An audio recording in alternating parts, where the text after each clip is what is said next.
the go. That's why I get them.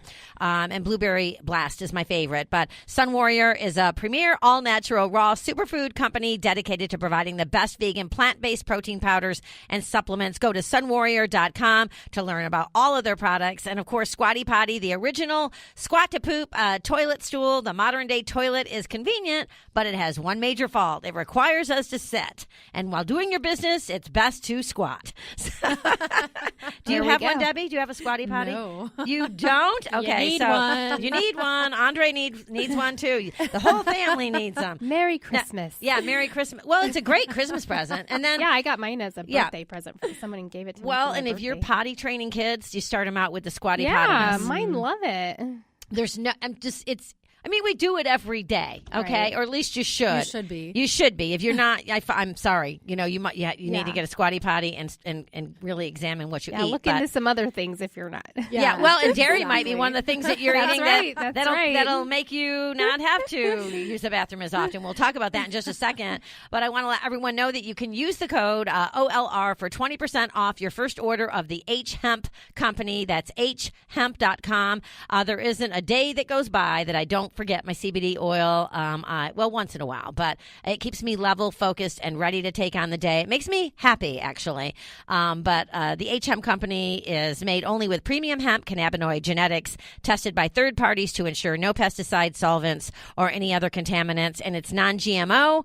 And to create their MCT tinctures, they start with sustainably farmed hemp grown in the United States without pesticides. And, of course, Paleo Magazine. Visit them at paleomagonline.com to download the digital version or find a store near you and pick up a copy. I get mine at Central Market. The Wellbeing Journal, I get mine at Natural Grocer. And I heard that there was a fresh batch of Ether Elixir that came in, and every flavor at... I made that batch. Thank you. Did you make that batch? Yes, ma'am. What do you yes ma'am-ing me for? I make all the batches. I know. You're a Southern girl. So I heard that Natural Grocer had all your flavors. Yeah, they just got a new did shipment. them all. Maybe somebody wanted them all. I don't know. Yeah. I've just got What's your favorite Ether Elixir? My favorite's the blackberry. Is the blackberry? And also all the ones that I make that aren't on retail. The blackberry one is very good with vodka. Maybe that's why it's my favorite.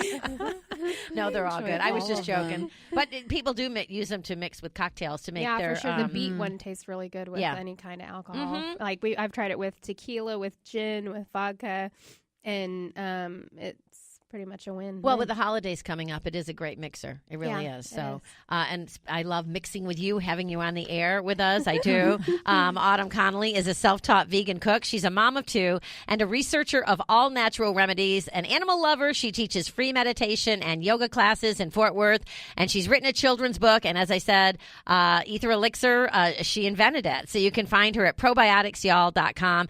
Today we're talking about what's really in your milk and dairy products. Okay, girl, this is a big subject. So many people don't know what we're about to tell them. So let's talk about milk. What are some of the things that are found in everyday milk products? Everyday milk products, the one that people like, the most salacious thing is pus, which just grosses people out. So I enjoy telling people that because, I think it helps swing the vote over to the vegan side of the table here. Right. So, and this is very real. This is very real. This is not exaggerated. This is not made up. In fact, they are allowed, 70,000, up to 70,000. I have it here somewhere. Well, there's all these different measurements, 200 milligrams or something per liter. I'll pull it up here in a second. It's quite a bit, actually. It's more than you would think is acceptable. And realistically, the only reason that it's actually even monitored is because it the somatic cells, the pus cells, they actually encourage bacterial growth. So the FDA does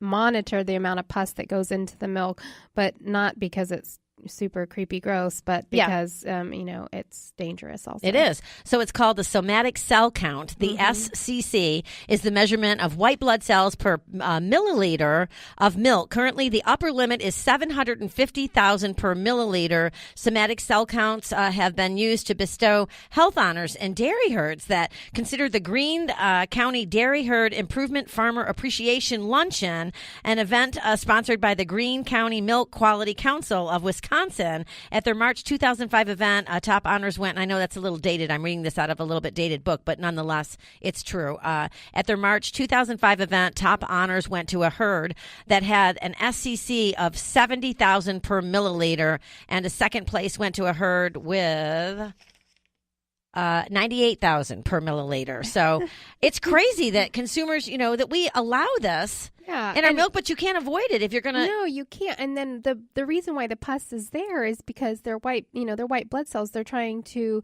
counteract an infection. But guess what else is going into that cow to counteract that infection? All kinds of crazy medicines. Yep. And so those are also allowed in the milk and are in the milk that you're drinking.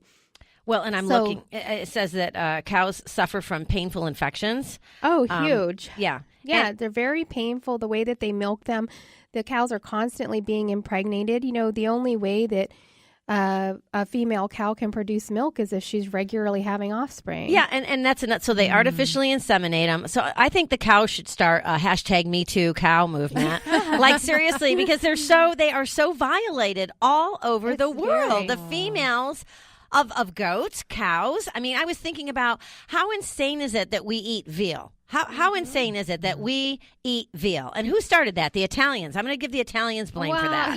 Really, who started that is whoever's drinking the milk. Because in order to have all the milk, you have this excess of male cows. And what are you going to do with the excess? Well, you got to find a way to make money off of them, and that's veal. So, they're taken away from their moms and then they're used as veal. Mm-hmm. It's creating a market for something we wouldn't otherwise eat. So most veal is baby boy cows. That's right, because the females, they go into making. Did you know that? Yeah. That makes sense. What am I thinking? It makes perfect sense. So these cows, the female cows, they're kept in these little cages just large enough for them to stand up. Their necks are chained. They're reaching the only place that they can go is to stick their head into their food bin. They can't go anywhere else. They're impregnated inside of this. They have their calves inside of this. The calves are then taken away from them, and life just keeps going on and on. Well, I've actually had mastitis before. The first time I breastfed my first baby, I got mastitis, probably from going back to work too soon. Because you really do, after having a baby, have to take a little time off to just, get your body well again. But it's incredibly painful. Incredibly painful. I'm reading some other stuff here, like in the milking industry. So calves' tails are cut off. Yeah, they're all cut off because, they whack things. Oh, my gosh. And that cow's hair is burned off with torches? Yeah. And, oh, my God. Their horns are sawed off. What are we doing? What are we doing? The whole point of that is obviously that's terrible, but the health impacts of it are also terrible. Everybody's told, you got to drink your milk to grow strong bones. There are not studies showing that milk grows strong bones. If you see something in there that says milk does have a high level of calcium, but it's also an animal protein. And when your body's consuming that animal protein, it's so difficult for your body to digest that it's actually leaching calcium out of your body. Right. So the more milk you drink, the less calcium It's a big ad campaign. It's a big lie. You don't need that much calcium in your body. In fact, you need silica more, if not more than you do calcium. You do need calcium, of course. And vitamin D. All kinds of things.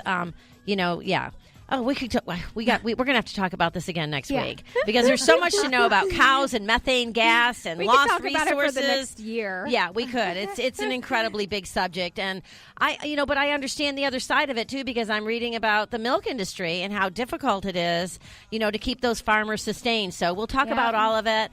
I hope you enjoyed the show. Thank you guys so much for being in studio. Everyone, you get one body, you get one mind, and you get one life. Get out there today and make the most of it.